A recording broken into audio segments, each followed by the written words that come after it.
experience, and getting access to see them and send them off, it has to give them some comfort, right? I mean, you're going to do something that is so out of your comfort zone, that to see and to be around people that you know and that you love on your way out to the road to space is really special.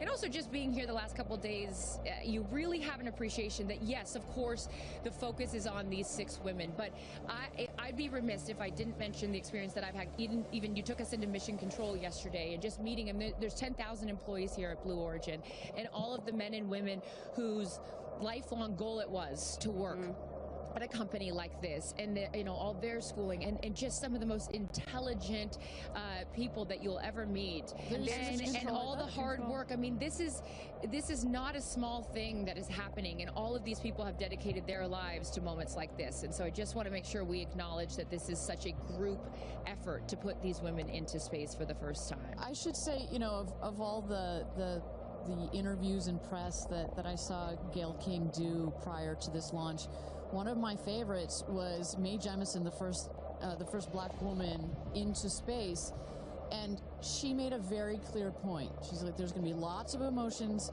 on, I want to say game day, on launch day. It is game day. On launch day, but as you can see, she's got tears in her eyes already, and just know that you have some of literally the world's most intelligent people that are taking care of you, that are watching this rocket, not just today, that the energy that has been put into this vehicle over the last several years, the several months that have been taken to plan this mission, and in the last final days and hours as we check the vehicle, we only send them out there and only send them up into space when everything is ready. We take this very, very seriously, and as Kristen said, this feels like it's getting a bit routine, but every mission is not routine for us. We make sure that we take it seriously. It is routine, I should say, but it is... That's a good thing. It's a good thing, and our team is paying attention, and no detail is missed on the day of. And there's a saying that spaceflight is a team sport. It's not, there's so much focus on the astronauts, but it really is a team sport, and I think we really got a sense for that yesterday going into mission control. For those of you just joining us, Carissa, Kristen, Ariane here, Tabitha with the friends and family, and then we see the astronauts here. They have loaded up from the astronaut training center. They're in the Rivians, going at quite a speed, I will say, on the road to space, which what a is shot. Look at that really sunrise. beautiful. I was just going to say, which is such a beautiful shot there, the aerial view from our helicopters. But there's been conversation leading up to this, and I loved, Kristen, you had pointed out when you get asked, like, well, why do this? And you had said something that I thought was so interesting. It's like, well, then why travel? You say it more eloquently than I do. There is, of course, criticism, right? Like, why should we care about this? Why should we care about your average person, even though these women are not average? Why should we care about them or celebrities going to space? Or why should we even be going to space, period? And my answer to that is, well, why do we travel? Why go to Paris? Why go to London? Why go to Japan? It's because it does something to you that's different than just looking at a photograph. You experience it in a different way, and it changes your perspective. It makes you a better person. It makes you understand other cultures and civilizations and other people. It makes you have more sympathy, and you hear about the come back to Earth, and it is where you more, and you realize that we are all just one. So I'm excited to see what they have to say. And I'm excited. Look, the moment has come here. So Ariane, walk our audience through sort of what happens next as they are approaching.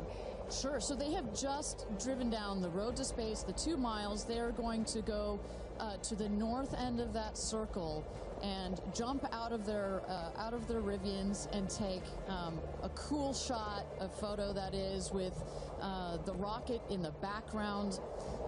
Again, all of this is very tightly choreographed, and we want to make sure that they do this quickly so that they can get back in the Rivians, go back around the circle to the base of the tower. At that point, we're going to get them into the elevator that will take them up to the south tower. That's the one in the background.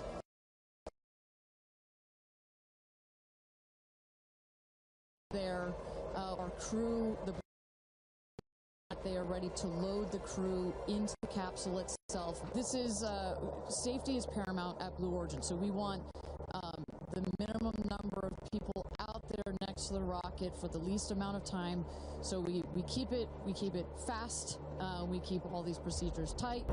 But we got to do a quick photo shoot by the rocket. I mean, it's so good. It's history, you know. We got to capture that moment. And again, for those of you just joining us, this is something that I was not aware of. That beautiful rocket right there, News Shepherd, didn't come out until this morning, right? So explain a little bit more for those people that are just tuning in, sort of how the setup works. Sure, that is correct. So at about 2 o'clock this morning Central Time, we rolled the vehicle out there. You see on the truck with the capsule already what we call mated to the rocket.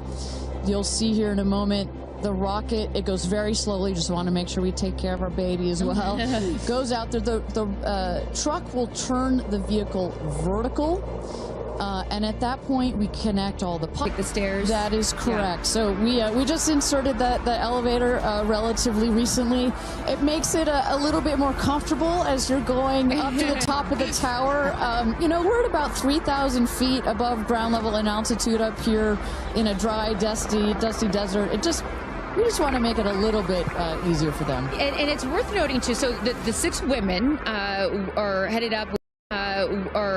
We saw Jeff is with them as well, but also crew member 7. Explain to those at home who crew member 7 is. Right, it's like, well, if you don't mind, I'm going to use a football reference for you, Aaron. And we come, I called you Aaron like your girl. Sorry. Oh my goodness. Oh my goodness. So it's like the 12th man. There's 6 crew members that are going obviously in the capsule, but nobody from Blue Origin will be in the capsule. It'll be the crew member 7 that has been training them. We saw Sarah Knights as the second driver in addition to Jeff Bezos. And then, a little confusing, we've got a second crew member 7 who is going to be on Capcom, or capsule communicator. Today, her name is Laura Stiles. She will be the person that is in our astronauts' ears, communicating with them, making sure everything's going okay, also telling them, hey, this is when you can unbuckle, and this is when you can... That's her right there. That's Sarah Knights right there, exactly. And now we are looking at what? So now the crew, as well as you see Jeff Bezos there, have gone into the safety shelter, and we're gonna wait there. You see Sarah Knights on the right. She's gonna just communicate with the Blue Origin team that is at the other tower just next to the rocket to make sure that everything is set and sorted for them to do their final load. This happens very shortly here. We clock it at about T-minus 35 minutes, but we'll only do it when we're ready. And in case some of you are wondering what a safety room is or why it's there, it's, again, what Ariane was talking about. You want to keep these astronauts as safe as possible for as long as possible. Of course, they'll be safe when they actually get in the rocket, but just in case anything were to go wrong, we had the chance to go inside this room a few days ago, and it is, I mean, is it a bomb-proof room? Do you want to say that? I mean, it is. It is. Yeah, and you feel it when you're in there. You're like, oh gosh, now this feels real. Yeah. And after going up that elevator, you know, for us, I think that's the moment where we weren't even going into space, and all 3 of us were like, whoa, okay, it gets real serious. Yeah, but I love the access that we obviously have in being able to see these women before they go up. For those of you just joining us, we are T-minus 34 minutes to launch for NS-31, Blue Origin's 11th human flight. As you can see there, a little live look in as them saying some words before they take off. Yeah. So I know that we had started to expand upon it and then took a shot of the astronauts. So what will they feel? Sort of walk us through the physical part of what they'll experience, Ariane, once they are in the capsule. So once they're in the capsule and they're ready for takeoff, first they'll hear the engine when it ignites. It sounds like a pop. Everybody, listening will also hear that. It sounds like a pop, and the engine roars. We hold the rocket down for about 7 seconds. Make sure it's all ramped up. And during that period, that can actually be one of the most, frankly, nerve-wracking times, because you start to, if you're in the capsule, you start to see the glow of the flame And here they come. Here we go. Loading into the capsule. And the significance here of the bell, and I should note before I have you explain that, each crew names themselves. They have named themselves the 6 taking up space as each one is ringing a bell. And the significance of that is what, Ariane? This is one of our traditions. All astronauts throughout history in various programs have had their traditions. For us, we always want our astronauts to ring the bell. Above there, you see, light this candle. Those were the last words that Alan Shepard said right before he went to space. Alan Shepard, of course, the namesake of our vehicle. He was the first American into suborbital space. And we just like to let the stars know that we've got some people heading their way. Absolutely. As they load in, I will, in my world, we call it an audible here. Just if we have any sound from mission control or anything, I'd love to take a peek at what's going on in there and just give the folks at home some idea of what's happening there. There we go. There we go. So we don't have sound of it, but we can see all of the brain behind this beast. But I could tell you, Carissa, other than a couple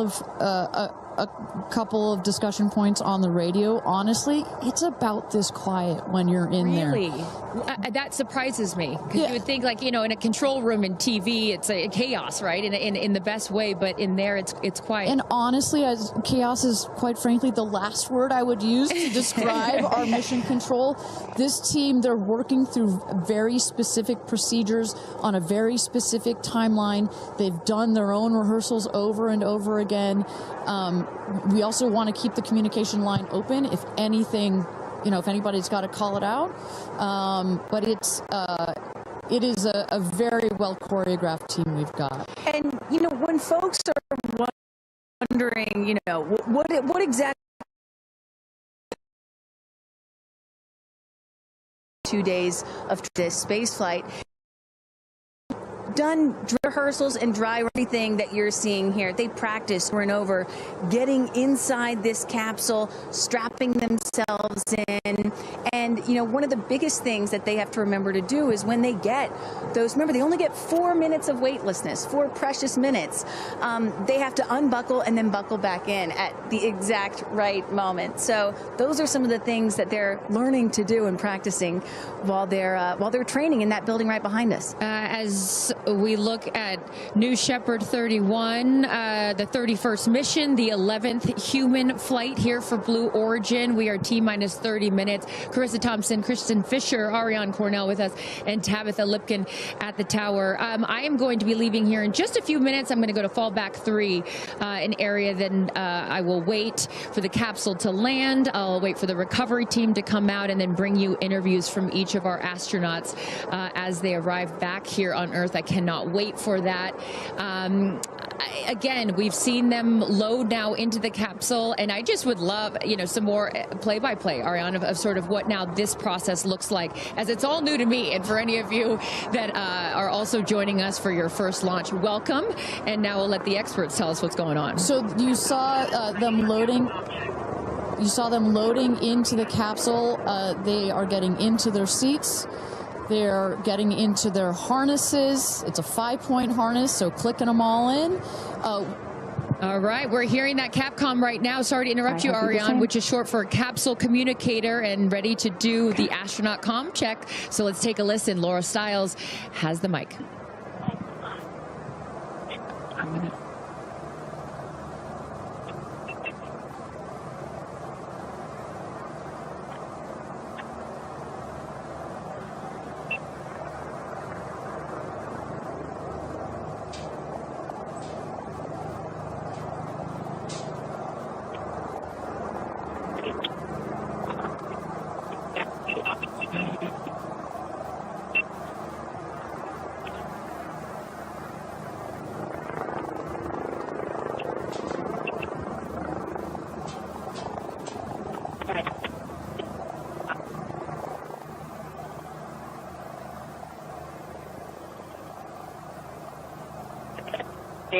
Great.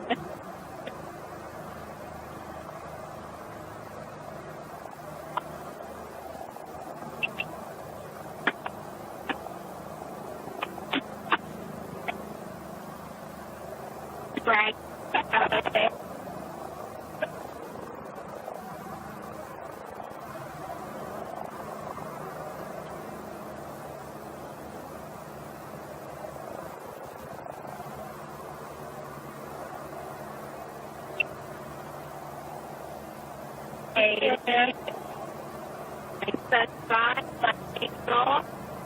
Right.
Welcome back, everybody. We are at T-minus 26 minutes and 50 seconds to go until NS-31, New Blue Origin's 31st mission for our New Shepard rocket, our 11th human flight.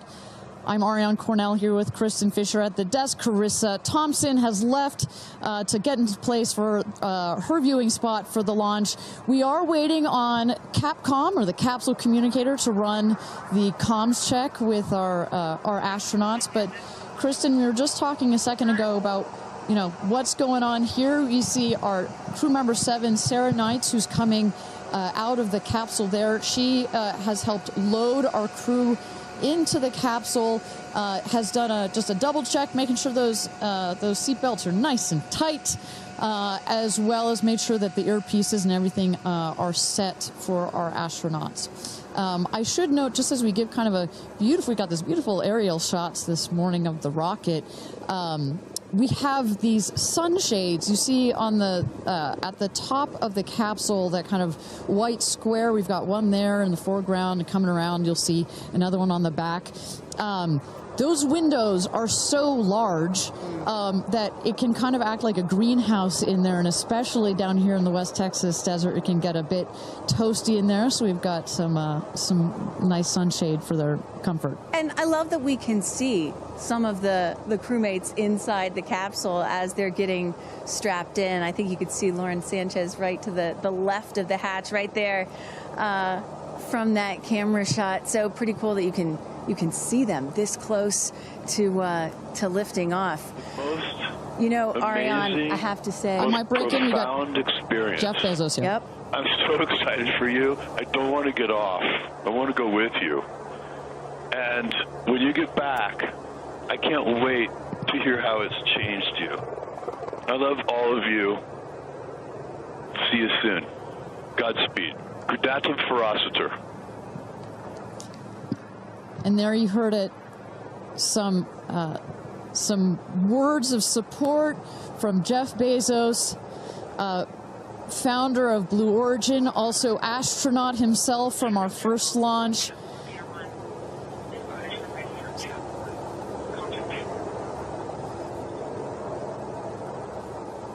So, of course, Lauren Sanchez is Jeff's fiance, one of her supporters. But as we mentioned before, we've got lots of friends and family that are supporting the rest of the astronauts here. They are out at the viewing tower. Let's turn it over to Tabitha. Tabitha, have you had a chance to chat with some of the family members out there? You know, a lot of friends and family have come out here, and it is an exciting vibe. I am standing by with two women who need no introduction. And Chris, I have to start with you. What is it like to be here, and what brought you all the way out here to this launch? Well, Lauren and Jeff, we're here to support our girlfriend and our friends, and I never thought that we'd be talking to you from a space launch. For sure. So this is a really unique experience, and we're just so honored to be here to support them and watch this amazing part of history, and I'm so proud of her.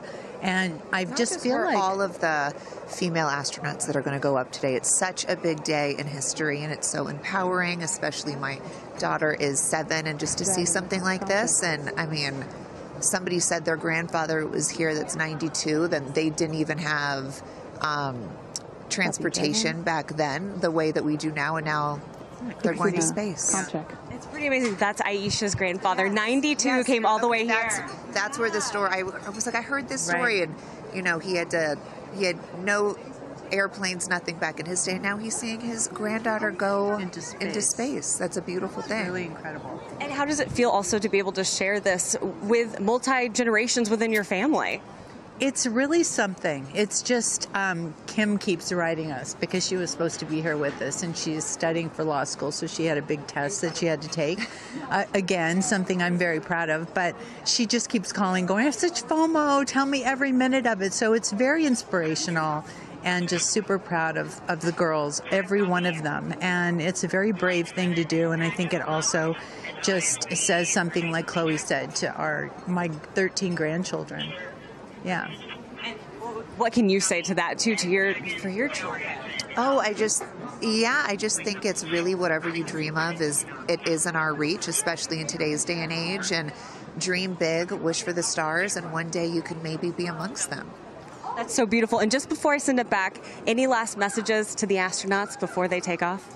I think just great luck. Be present. I mean, I'm so excited. I love the messaging that we keep receiving from the staff here at Blue Origin is don't film it through your phones, look through your eyes, be as present as possible. They will supply all the content that we need and to give to our families, but I love just being in the moment. Yeah, same. And we're gonna excited. Yeah, we're so excited. We're going to be in the moment too here. We're going to send it back to you guys at the desk, and we're going to start watching. Love you, ladies. Good luck. Bye. We had no idea that Chris and Chloe were going to be here, and we're about to be interviewed by Tabitha. So that was a nice little treat. They sure looked the part, you know. Oh, they're ready for their day out here in Texas. I love it. Yeah, and you know, for those of you watching, we're really in the middle of the desert. We're a solid 2-hour drive from El Paso. And as you were saying yesterday, Ariane, you know, you really get the sense like you start in El Paso, and the more you get out here, you do start to feel like you're on another planet. I mean, it's got quite a moonscape, Marscape vibe. And our guests that are here today, as we just saw in Chris and Chloe, are dressing the part. Well, so let's bring it back to the real stars of the show, our astronauts. And one of our astronauts that we haven't heard from yet is Gail King. She has obviously a lot of emotions going into this flight. Let's hear what she has to say from this interview with Tabitha Limkin just a couple of days ago. When I made the decision to come, there were only 3 people whose opinion matters to me the most. Favorite daughter Kirby, favorite son Will, and Oprah. That's my kitchen cabinet. And all of them said, I think you should do it. All of them, much to my surprise, including Oprah. I really thought she was going to say, nope, I don't think you should do it. And she was like, do it. She said, I really think you should do it because you've been talking about it. And when it comes back and you're not on it, you're going to be kicking yourself saying, I could have gone and I didn't. And I don't want to have to hear about it for the next few years. And, you know, I think everybody in this group is a storyteller and explore, and to be able to take this message and tell other people what it was like from our different perspectives, I think is very significant. Do you have a message for the kids watching? You should always know that no dream is too big.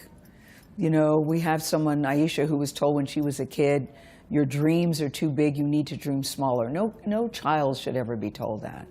And so I want people to know no dream is too big. And also, LL Cool J said this to me once, dreams don't have deadlines. Isn't that good? That is real good. Dreams don't have deadlines. I've never forgotten that he said that, and I believe that as well. What are you taking up with you? Oh, I have a bunch of stuff. I have Luca. I wanted one of his favorite toys, so I have a Sesame Street character called Tamir.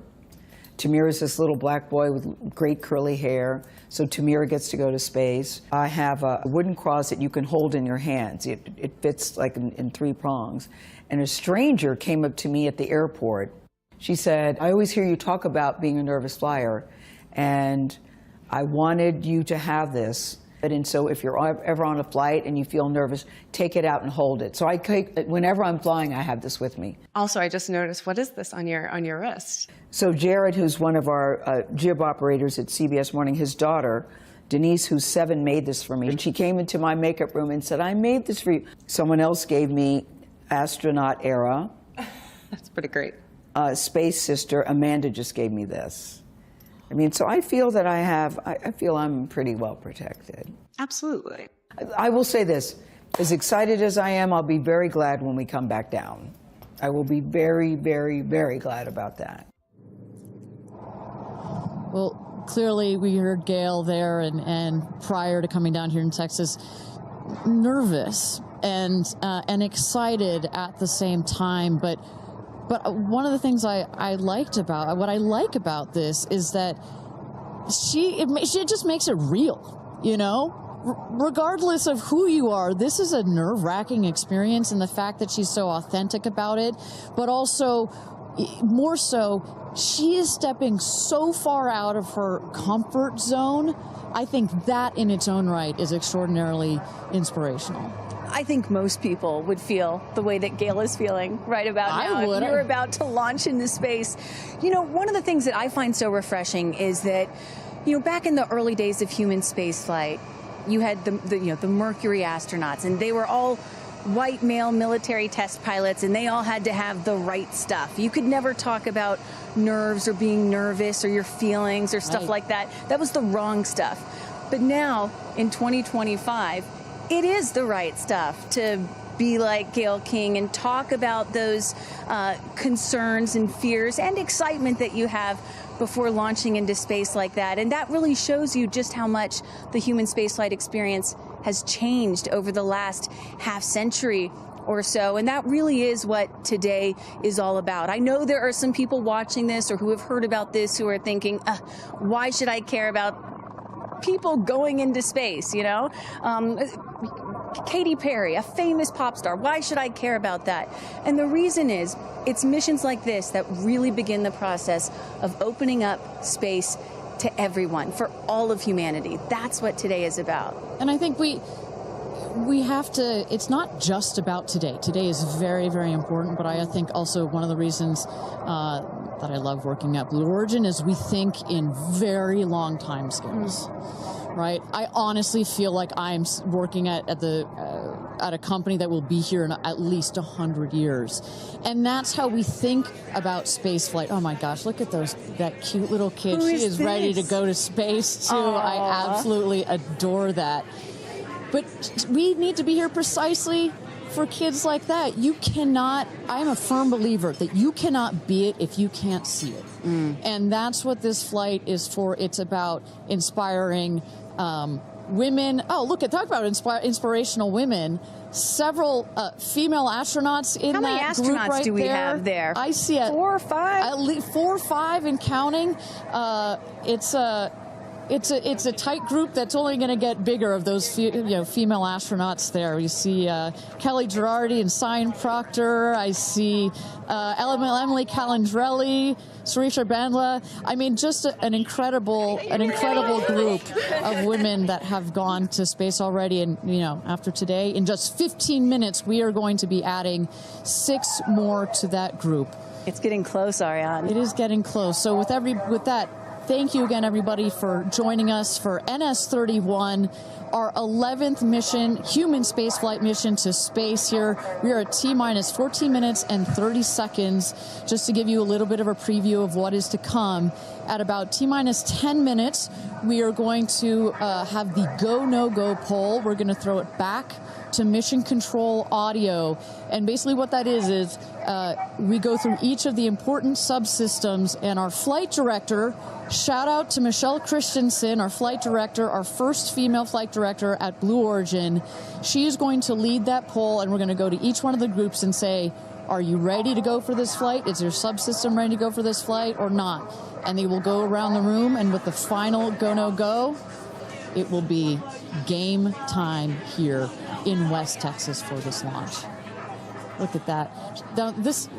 this child is a little younger than you were when your parents went to space. A little bit older. Oh, excuse me, a little older, pardon me. because I was just 15 months old when my mom flew in space. And, you know, I think about what it must have been like for her to be a first-time mom and training for her first space flight all in 1 year. And she was a part of NASA's original first 6 women astronauts alongside Sally Ride. Of course, it took them, those first 6 female NASA astronauts, 2.5 years for all of them to fly into space. Now, today, Blue Origin is going to send 6 women into space in a single day. I mean, that's pretty cool That's there. Incredible perspective. Also, that was your mom like just 6 months? You were just 6 months old when she started training? She was assigned to her first space flight when she was 8 months pregnant with me. Can you imagine? God, I have a 6-month-old. I can barely fly down to West Texas from Seattle. She gave birth to me on a Friday and was back in the astronaut office on Monday. I don't recommend doing that. As a mom of 2 myself, you're a mom of 2, I probably wouldn't do that. But respect. She did, you know? Respect, that's huge. But I've asked her, I'm like, why did you do that? You know? And she said, because I felt I had to prove something. I felt that I had to, you know, pave a trail for women to come. And so as I'm sitting here today, I'm thinking a lot about what she did, the sacrifices she made to make what's happening today. Again, it's not normal. Human spaceflight will never be normal or routine, but this is the beginning of making this kind of travel. We got 4 moms on board, a grandmother, making these types of people going into space very routine. Now, talking a little bit about that, getting back a little bit into the flight profile and what they're going to feel as part of this now routine flight. So the 6 astronauts are currently in the capsule right now, all strapped in, ready to go. Their audio is working. We are waiting for the T-10 here for the go no go poll. At T-0, you guys are going to, all of us will hear the pop. That's the ignition of the BE-3 engine. It holds down the rocket for about 5, 6, 7 seconds. Inside the capsule, they'll start to see the glow of the flame, and then they will lift off. They will take off. They are in a somewhat reclined seat, and they'll start to feel the G-forces on their body. And so kind of like sitting in a car that's accelerating, it pushes you back against the seat. That's the same here, except they're going up. They will accelerate to they'll have 3 Gs. So here on Earth, we're at 1 G.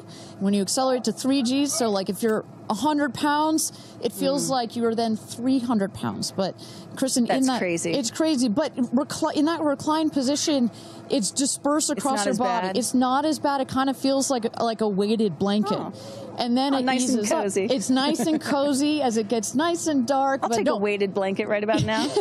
But they're not, don't worry, it's going to get nice and dark, but there's no sleeping on this. They are going to have the most incredible view out of those windows. The capsule will separate from the booster.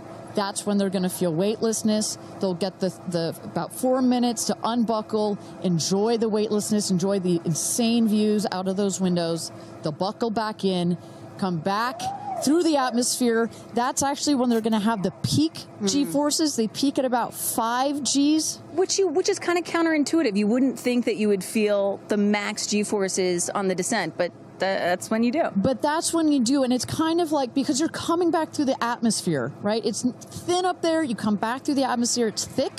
It's kind of like diving into a pool. It kind of goes spoosh against you at 5 Gs, but then it eases back up, and we deploy the parachutes, and they come floating down at about 10 to 15 miles per hour for a nice soft landing here in the desert. At the last second, there's an air cushion that comes out.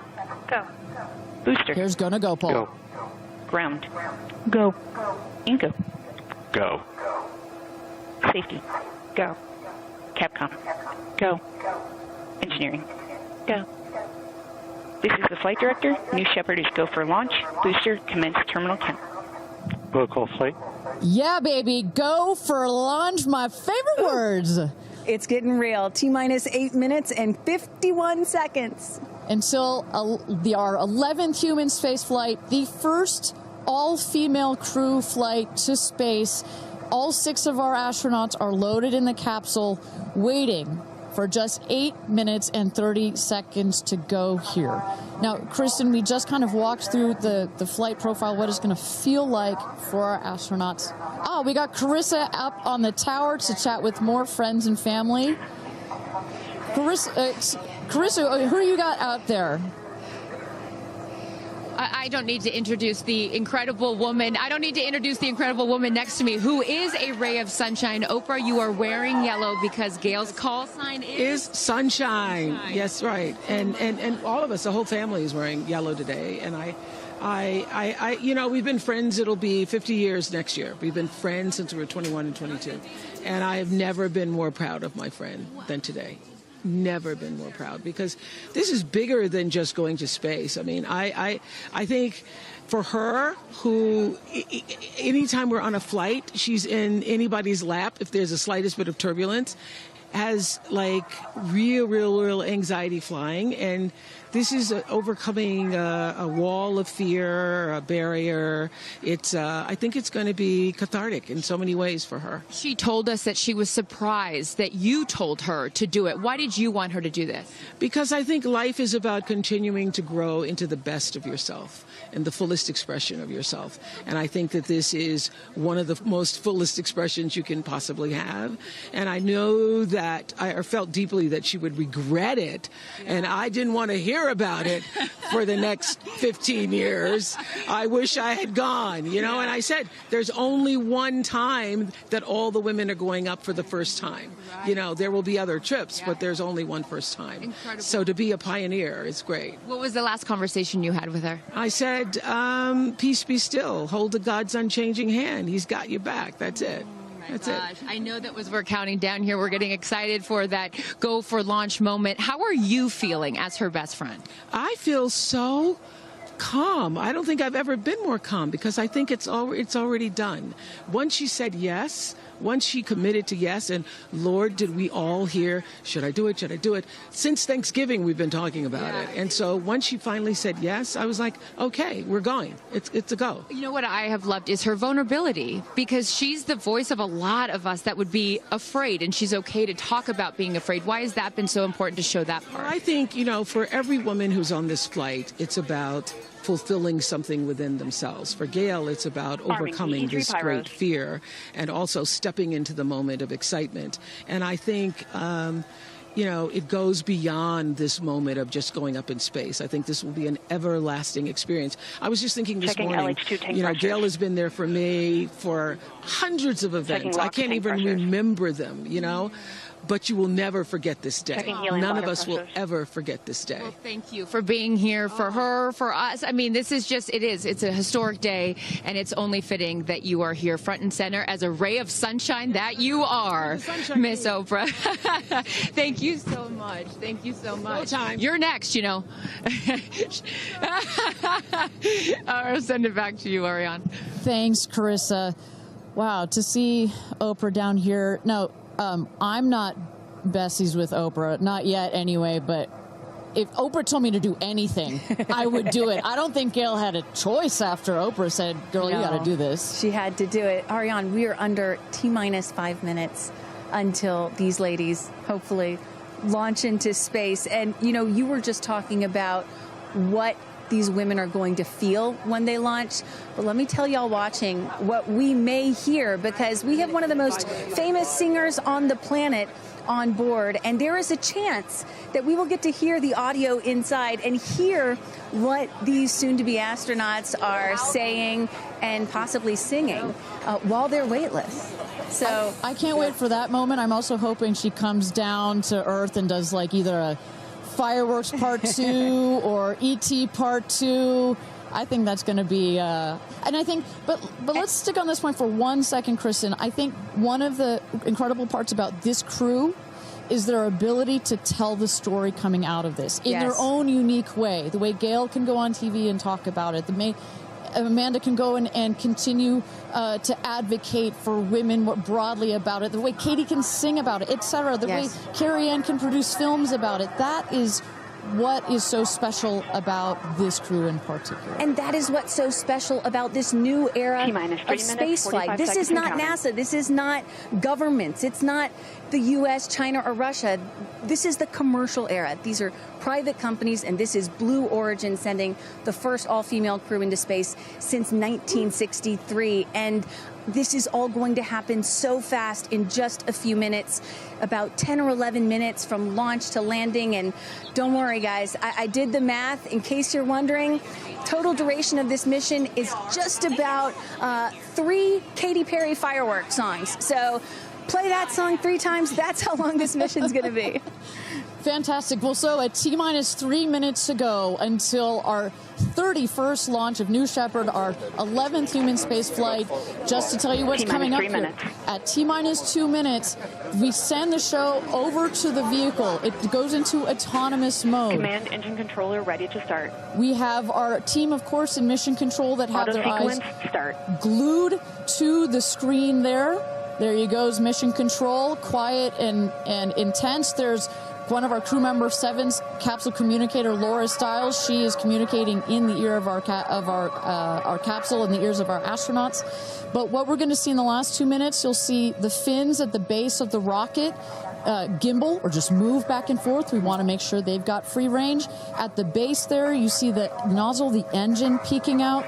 The engine as well is going to gimbal, going to move. Both in conjunction together, those two systems. Propellant tanks to flight pressures. Those two systems guide the rocket. And when you are out there at this moment, this rocket feels like it is alive. It feels like it is a living, breathing, hissing thing, right? And there's the gantry pulling back from the rocket. T-minus 2 minutes and counting. Transition to onboard hydraulic pumps. And this right here is the moment that they've been training for. 2 days, becoming a crew, becoming a team.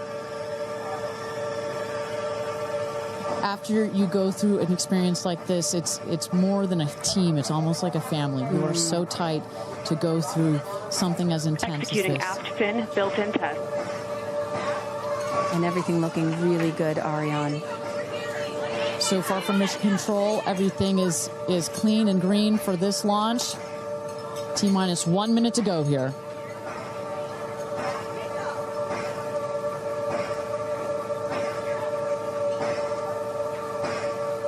Engine thrust vector control built-in test in work. Vehicle is now on internal power. So in a moment here, we'll see those, what they call the bit checks, the built-in test checks. As you mentioned, Kristen, inside the capsule, you know, as you said, this is like a bridled beast. This thing wants to take off. Switch to onboard helium. Here we go.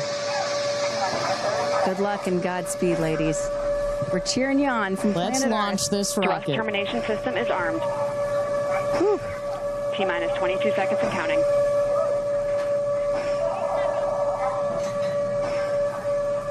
Guidance internal. T-minus 10, 9, 8, 7, 6, 5, 4, command engine start, 2, 1, ignition.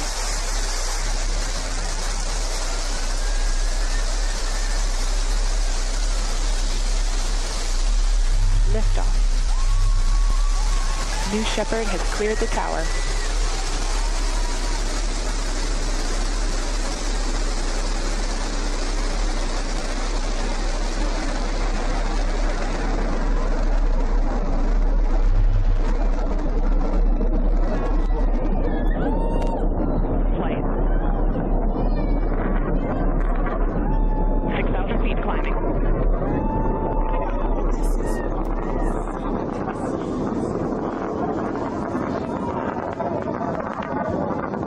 Begin throttle down for Q limiting.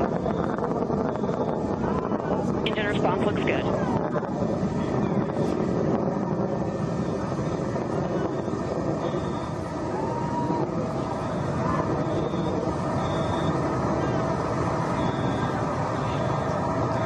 Max Q, maximum dynamic pressure. Mach 1. Vehicle is supersonic. Engine back up to full throttle. Supersonic, we have passed through max Q, maximum dynamic pressure. That's when the vehicle, the stresses between the atmosphere and the speed are at their maximum. So to punch through that is so important. You see the BE3 engines is firing beautifully. You see the stream of steam behind it. Those ladies right now are having an incredible view on their way to space. Passing through 80,000 feet, 1,300 miles per hour. They're going to peak at about 2,300 miles an hour over Mach 3, 3 times the speed of sound.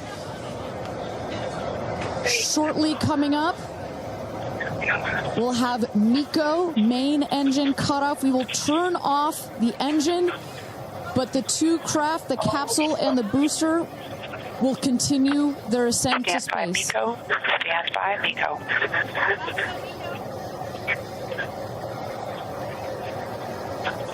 And our... And there you saw the main engine is turned off. We're now going to separate the capsule from the booster, and at that point, Kristen, that's when all 6 astronauts are going to start to feel the weightlessness, and shortly thereafter, we're going to let them unbuckle. And that right there is the most critical milestone of this whole ascent. Oprah watching her best friend go to space.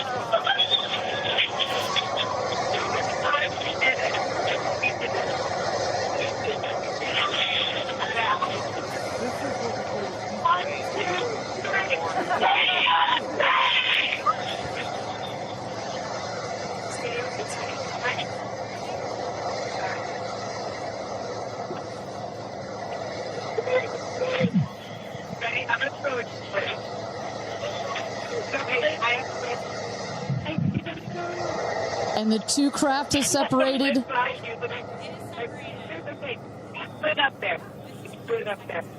328,000 feet, 100 kilometers.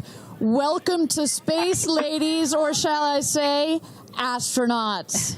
Oh, the moon! You guys, I have to tell you, look at the moon. Look. Oh, my God. Oh, my God. Oh, my goddess.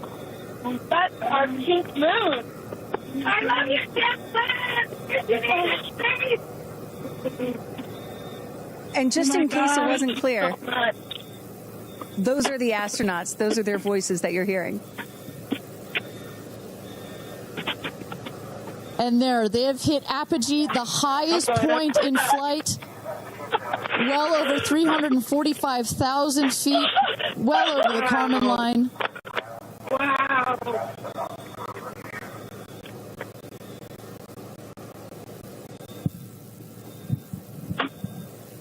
And at this moment, the astronauts have unstrapped from their seats. They are floating. They are weightless. They are experiencing zero G for the very first time in their lives. And Katy Perry did say that she was going to sing in space. I'm waiting for it. Waiting for it. 1 minute warning. 1 minute warning.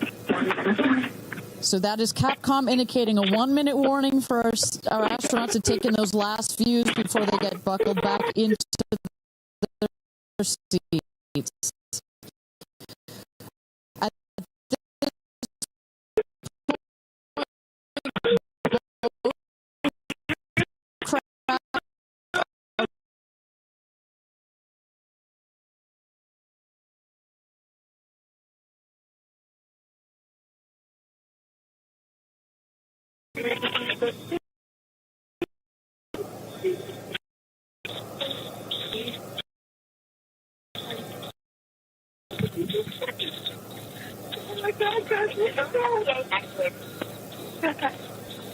Wow, so peaceful up here.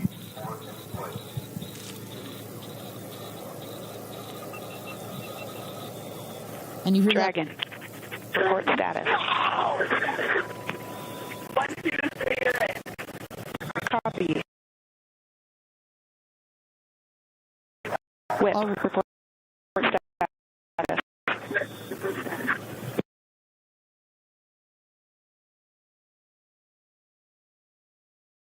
And a great, all astronauts are back. That is the rocket that is screaming back down to the capsule to its landing spot just 2 miles north of where it's taken off from. At the top of the rocket, you see a couple of fins that are popped out. Those are to stabilize the rocket as it comes into land. Shortly thereafter, you will see the drag brakes that deploy that will cut the speed of the rocket in half. And then in the last moments, and there it is. We can see it from the stage. There comes the rocket down. It's going to relight its engine. We're going to also see a sonic boom. We're going to hear that shortly here. And remember, this is something that had never been done before until just a few years ago. Truly the stuff of science fiction that you're about to watch in just seconds. Drag there we brakes. go. Engine relight.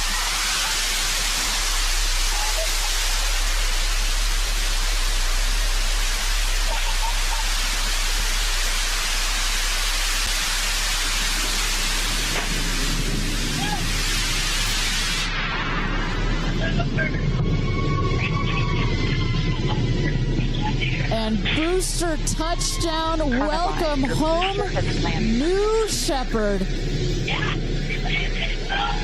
Picture perfect landing right there. Picture perfect landing. Right on target. See that dust kind of creates this dramatic cloud that reveals the beautiful rocket that has just taken these ladies up to space and back. And I love the echo across the mountains. Is that what I was hearing there? That's what you were hearing. You heard the sonic boom, then you heard the engine relight, and all of that reverberates in this big, beautiful valley in West Texas.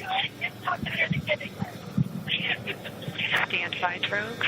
Stand by, Drogues. All right, shortly here, we're waiting to see the drogue parachutes deploy from the crew capsule. Those are like the guide parachutes. There go the drogue parachutes. Just free-falling right there until those drogues came out. And then next will be the main parachutes that get pulled out.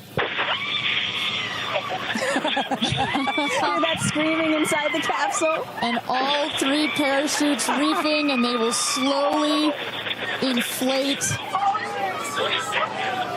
slowing the capsule to a nice, smooth 10, 15 miles an hour. They are cruising back home. 3 good parachutes.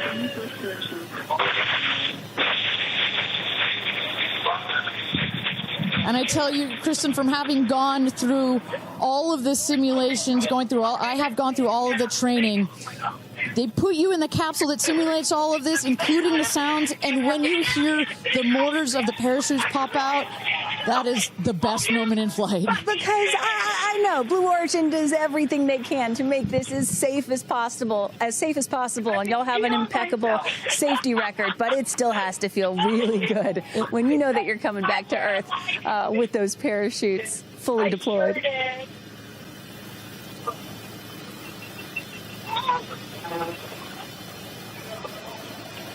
And we can see the capsule just over our shoulder here, going to be landing north and east of the launch pad, coming down softly and beautifully. 500 feet.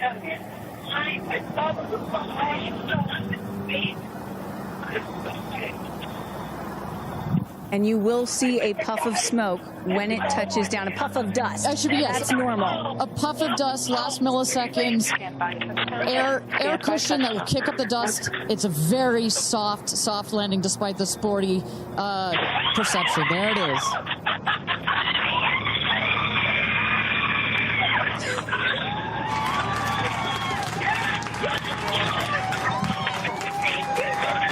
Touchdown. Congratulations and welcome back to Earth.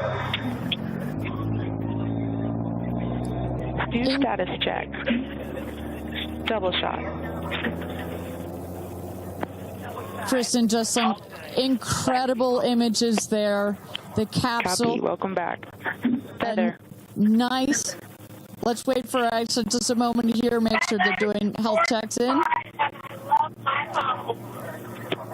Beautiful.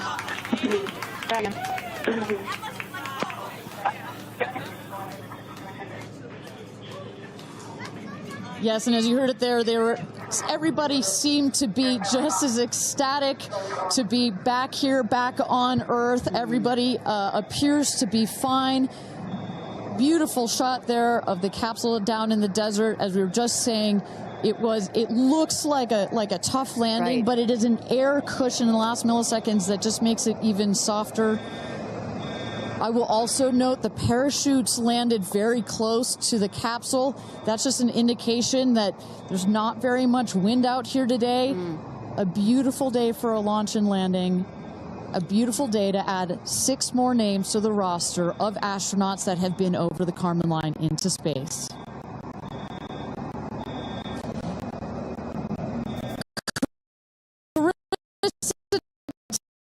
Thompson, what's the view from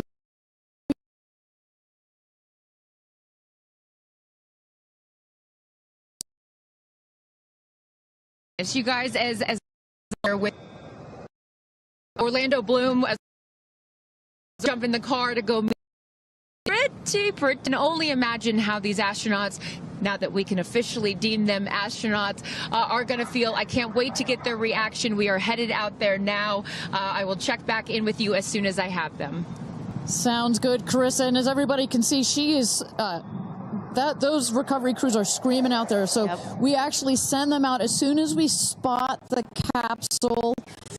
And there's little Rose, Katy's daughter, who is just Daisy, excuse me, who is just seeing her mother go to space and come back. I'm sure she cannot wait to say hello. So, but as I was mentioning, the recovery crew is heading out there. We send them out as soon as we can see the crew capsule and spot the crew capsule descending. There will be at least 2 trucks that go out there. What you'll see is they will come around the capsule. We also have crew member 7 who's in there.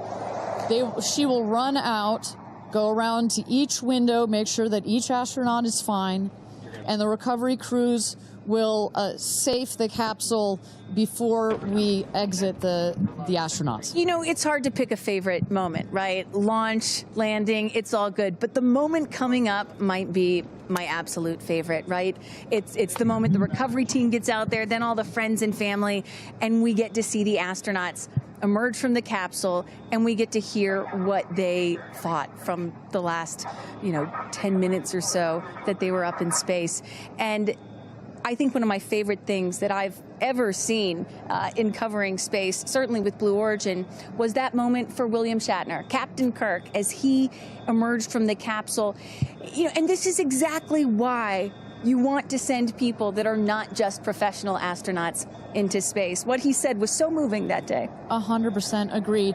But it's not just the astronauts that are here that are being moved by this event. We've got Tabitha that's with some of the friends and family out there. Tabitha, give me an update from the viewing platform. I mean, not a dry eye in the stand, I tell you right now. Chloe, I just want to know from your perspective, that moment, what was it like? I don't think I realized how emotional it was going to be, and I literally had chills all over my body from the second it launched until the moment I just saw it land. And it's sort of hard to explain, because I don't think you would be that emotional, but it's incredible. It takes your breath away. And I feel like I have all this adrenaline and I'm just standing here. Right? It's very true. Same. It's really, first of all, we're so thrilled that the girls are safe and everything went so well. And so that's a relief, because, I'm sure there's a lot of nerves up there, but to hear the girls screaming and having such they said they saw the pink moon. Yeah. I heard the audio. I was like, that is the coolest thing. So I cannot exciting. wait to get the footage from inside and to to see hear. them. I want to hear every little emotion that they had, and we can't wait to see the footage from inside. What are the chances? The pink moon, the rocket launch. It's so exciting. It's a great day. It's been a pretty phenomenal day. Great So when are you guys going up is the real question. Oh my gosh, I don't know, but this made it a little more enticing.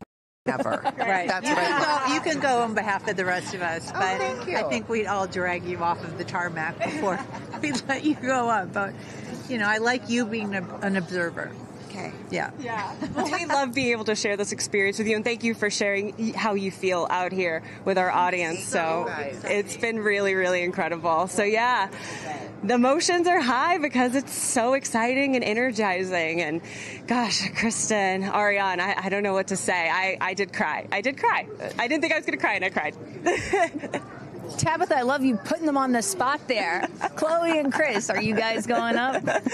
Keeping up with the Kardashians in space. We're waiting for it. That's the all next all lady launch. Well, thank you so much, Tabitha, for that. And you could see that. You can hear that. You can hear from Tabitha. Even she is emotional and has tears in her eyes. When you're down here for one of these launches, and Carissa, when we get her back on the line, I'd love to hear her thoughts on this. The intensity and the energy and the emotion out here, even though you're in this remote place, but it all gathers here in this valley, and it's really intense. No matter how many times I've seen all 31 of our launches, it gets me every time. Well, anytime somebody says, I don't get it, what's so exciting about space? Come to a launch. Come see a launch in person, and then you'll change your mind. And, as we await the moment where these astronauts emerge from the capsule, I'm reminded of what William Shatner said on his mission. He said, "What you have given me is the most profound experience I can imagine. I hope I never recover from this." And I love that. I hope I never recover from what I just experienced. And one of the neat things about this is these women were not in space for several days where they had time to get acclimated to it. They only got 4 precious minutes of weightlessness. And so that high, that feeling of, ooh, I want more of whatever that was, is still so fresh. And you really get to see that when they step out of the capsule. We catch our astronauts. I mean, their minds are still in the process of being blown when they come out of the capsule, and Carissa is going to capture those moments for us shortly here after we get our recovery crew. You see there some of the friends and family have already started lining up there, while the recovery crew, you've seen some images. As I mentioned, they're safing some of the systems on the capsule. We want to release all of the excess air and gas that created that nice air cushion. We'll remove the parachutes, make sure nothing gets tripped up. Also, we reuse those parachutes. And then crew member 7 will take the stairs up to the hatch. It's like a good 3.5-ish feet off the ground, so it just makes the getting out of the capsule that much more comfortable. Crew member 7, last but not least, crew member 7 will open the hatch, and we'll get to see one by one as these lady astronauts now exit the capsule. And a lot of people are probably familiar with seeing, NASA astronauts or Russian cosmonauts emerge from a spacecraft after a long-duration flight on stretchers or, glorified. They need some assistance because they've been exposed to zero-G for so long. Not these astronauts. They're not going to need any assistance. That's one of the beauties of a suborbital spaceflight. You feel great. You don't have to deal with space sickness, right? Exactly. And that's, to that point, this flight, because you're basically going straight up and then over the Kármán line and straight back down. Some astronauts, I think you had mentioned your mother may have experienced a little sickness up there. You don't in this one because it's just once up and once down. And you get that nice zero-G floating sensation and you buckle back in. You don't have it's not as extreme. So do you have an astronaut that you're looking forward to hearing from the most? It's really hard to pick. Yeah. I have to say I'm a huge Katy Perry fan, so I'd love to see what her feelings are. Also, as a mother, our kids are close in age. What does that feel when you have young children? You saw her get so emotional in her pre-flight interview. Is that still the weighing emotion, or is she still just, oh my God, I saw the stars, I saw the curvature of the Earth? What's going to come out of her mouth, but really her heart? Is that Jeff Bezos out there right by the capsule? Kind of hard to see. That is correct. That is Jeff Bezos, our founder, on the left, as well as Sarah Knights, our crew member 7. And I just want to thank our viewers for joining us. NS-31, New Shepard's 31st mission to space, our 11th human space flight. From all parts of this flight, for the booster, for the capsule, for our astronauts, a completely successful flight, one of the smoothest flights we've had so far. And we're now just awaiting the opening of the hatch so we can get some views from our 6 new astronauts. Phelps. And I would imagine Lauren Sanchez in seat 1 will be coming out first. That is correct. They'll go. She's in seat 1, which is next to the left. The left window there. She will go first.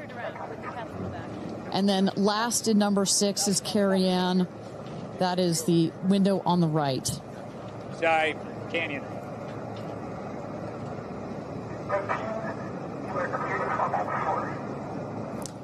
You see those vans arriving. Those are friends and family.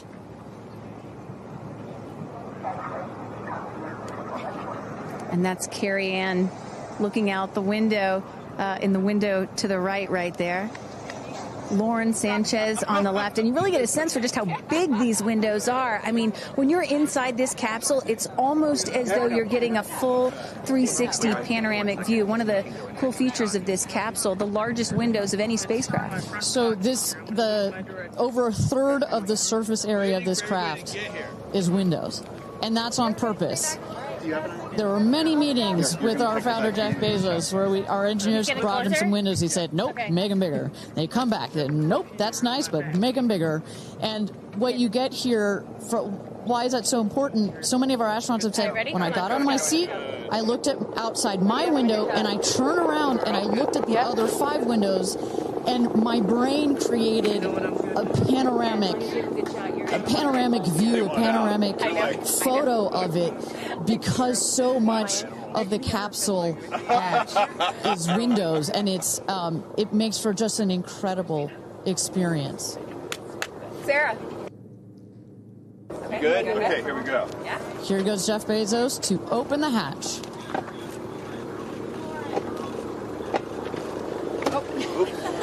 She didn't really close it again. Come on out, guys.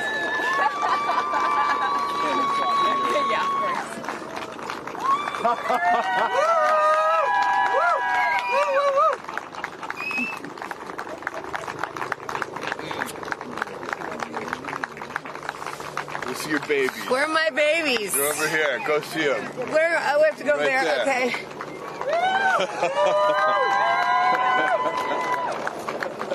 Katy!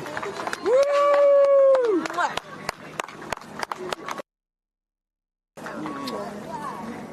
Thank you. Thank you. Amanda!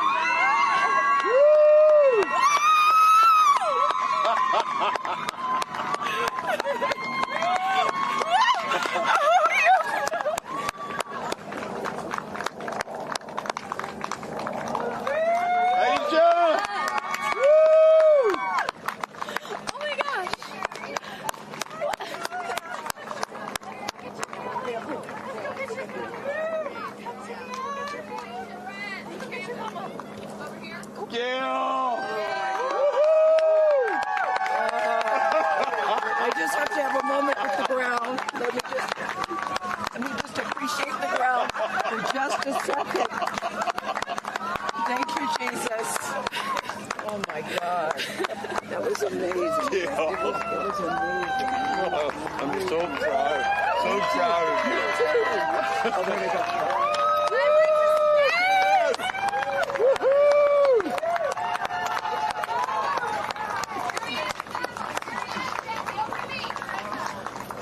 Amazing. I'm so proud of you. Carrie Ann, we got your big over here. Come right around the bushes here. Woo! Come on. I can't hear you. It's not working. So someone just tell me when we're on. Does anyone have RF? All right, and you just saw it there. All 6 astronauts coming out, all ecstatic.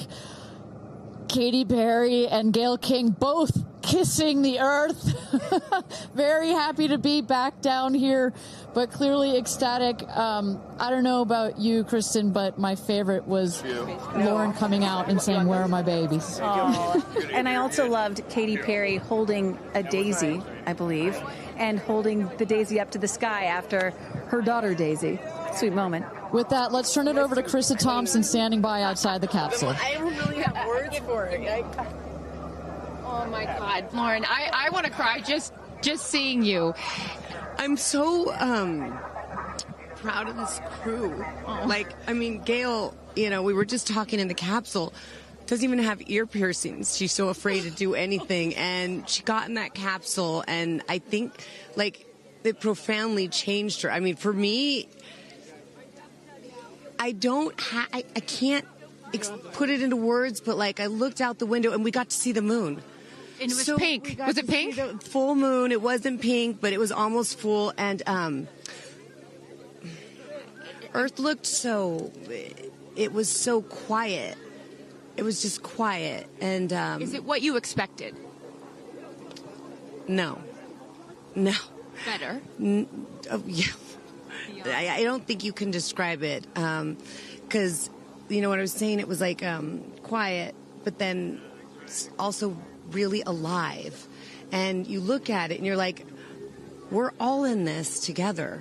Like, that's all I could think about is, like, we're so connected, more connected than you realize, because you just see right here, you see, like, you know, states and all these things that, like, divide us, but we're not. And what is your emotion? What makes you emotional? Joy. Complete and utter joy and gratefulness. Like, it makes me want to come back and just hug everyone and be like, oh my God, we're in this together. Like, that's what this is. And